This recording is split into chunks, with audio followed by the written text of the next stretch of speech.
The real reason you can't let go is not what you think it is. It's not because they were the one. It's not because you'll never feel this way again. It's not because you'll never love again. It's not because there's something special about this person that you just can't get over.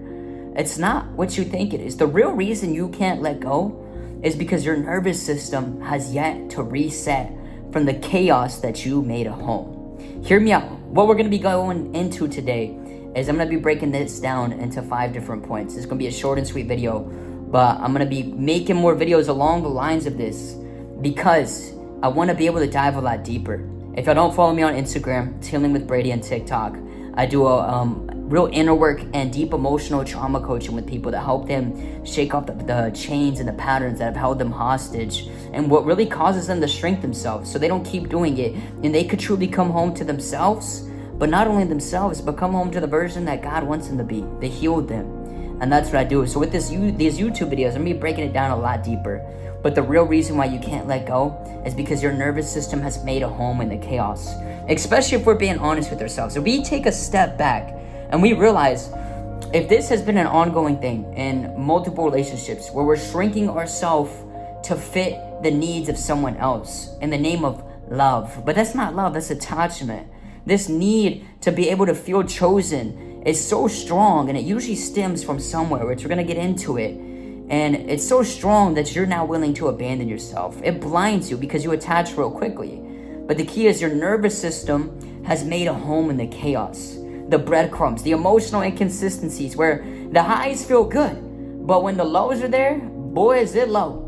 And that's what keeps you hooked. When you stay in relationships and places where you are no longer valued and you stay there, your body has to adjust.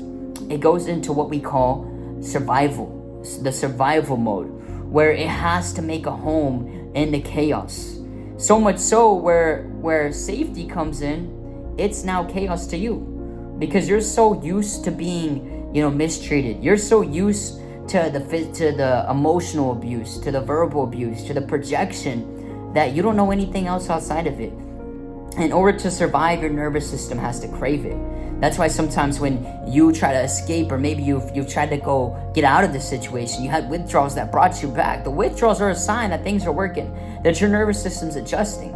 If I lived in the worst place in the world, the dirtiest place in the world, I lived there for X amount of years, and I went to one of the beautiful places in the world, I'm still gonna miss the worst place in the world because it was a home to me. It was familiarity to me at some point. The reason you keep going back is because it's familiar. But you have to really question yourself, is familiar mean safe at this point? And let's be honest, it doesn't. And that familiarity is what keeps you holding on to the potential. It's what keeps you creating this narrative and holding on to the interpretations. When you see a trigger, that is what keeps you stuck on the interpretations. That is what keeps the negative thought loops. You keep thinking, oh, they dismissed me, they discarded me, they found someone else, they replaced me, they moved on. Here I am with my heart shattered in too many pieces to count. And now you're like, man, what's wrong? And that thought, holding on to the potential and creating the story, what if this person gets everything that I begged for? And then that loop, just dwelling on that loop and allowing that emotion to create that story, it's like you chasing a wave. Because when you could sit with your emotions, which we're going to get to here in a few, when you could sit with your emotions, that's when the power comes. The power and healing isn't about just getting through this. It's about learning to make space for your emotions, but not letting it become your identity, but not acting like it's never there. And when we allow one thought loop and we dwell on it and we create a story, and that negative story now creates a negative reflection of our self-value. Now you think you're the problem. Now you think that all the terrible words that they projected onto you because they couldn't face themselves are true. And now you're sitting there like, man, what's wrong with me? Now you isolate yourself. I've seen it happen time and time again with a lot of clients that I work with. They let one act of shame cause a whole negative thought loop that brings them back. But the key is, this is where the pattern interrupt has to happen. You could use a technique. Like I said, facts versus interpretation. Put a T-chart. Because we have to realize when those withdrawals bring us back and make us romanticize the interpretation, the potential. But sometimes we need a slap of reality of the facts. Of all the times they made you question your value. Of all the times you tried to make things work and yet they still projected back onto you. Of all the times they made you feel like you were not worth it. Sometimes you need that reminder. And the reason why it keeps repeating is because you're cutting the branch off You might be moving on from one person, but you're not addressing the roots. This belief of self-abandonment, that love is something that you have to work for, you need to dive into the root. And it keeps popping up from one relationship to another because you're not taking the time to address the root. The root is this need to be chosen that is blinding you. And where does it stem from? In most cases, from what I've found with hands-on experience and working with people through what I do, is your childhood.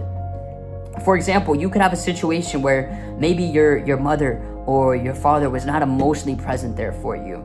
You know, as a child, you need that emotional presence from a caretaker. When you don't have it, you know, when you try to seek that attention and they are not there, then you shrink back. For example, I had someone the other day tell me that, you know, they were looking, the reason why they kept looking for this validation in people and wanting to fill that void and had blinded them is because growing up, their parents were working all the time and weren't emotionally there for them. So they started thinking that love was something that they had to earn. So they sought that validation and filling that void to be chosen in men. And the moment that man chose her, just off the bat, immediately would attach. The discernment was gone. The emotions took the steering wheel. And she never addressed it. It would just continue to bleed. Once I got her to take a step back and see what was happening in the roots, how she saw this version of her inner child that was unloved, not enough, not seen, that shrunk herself. And I told her to write a childhood letter to the version of herself, changing the narrative from I need someone else to choose me to feel complete to no, now I choose myself. Everything changed. Now, there was a lot of inner work on top of that, but that childhood trauma and that belief system creates an emotional imprint that'll continue to flow and continue to grow until it's addressed. And another big thing that ties into this is the hurriness. The society has painted this thing of hurry, hustle, go, go, go, go, go, go. So much so that when we have to sit with our emotions, we don't know how to do it. We want to constantly fix.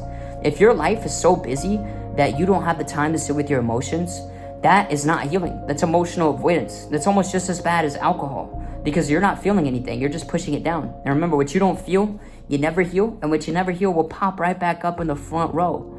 This hurry mindset, part of healing, and what I teach people and guide people through is the stillness. God never told us to sprint. Jesus was intentional when he was traveling from a place to place. He would make intentional time for people when they needed healing. He didn't say, sorry, I gotta be somewhere. Even when he went from a town, he went into a quiet place often. He didn't just immediately go somewhere else. Because the art of hurry is what is destroying you, is what is causing you to a need to fix it, which oftentimes reverts to old patterns. Because the real reason why you can't let go isn't because they were the one. It's because you're allowing these traumas of the past to blind you and repeat, and you're allowing the hurry to fix your nervous system rather than learning to sit with it and address the wounds that have been holding you back. And the answer isn't that they need to choose you. It's time for you to come home to you and you to choose you. So if you need help with this, like I said, you could always follow me on Instagram at Healing with Brady. Same thing on TikTok. I have so many different things. And if you're ever interested, I do one-on-one inner work coaching to be able to help dive into this and have this breakthrough. Because now's the time to choose you. These patterns don't define you. These traumas don't define you. What defines you is now making space. And what defines you is what you do from here. And how you change your reaction and learning to respond and not react. So choose you and choose God. It's time to come home to you, my friends. But that's the real reason you can't let go.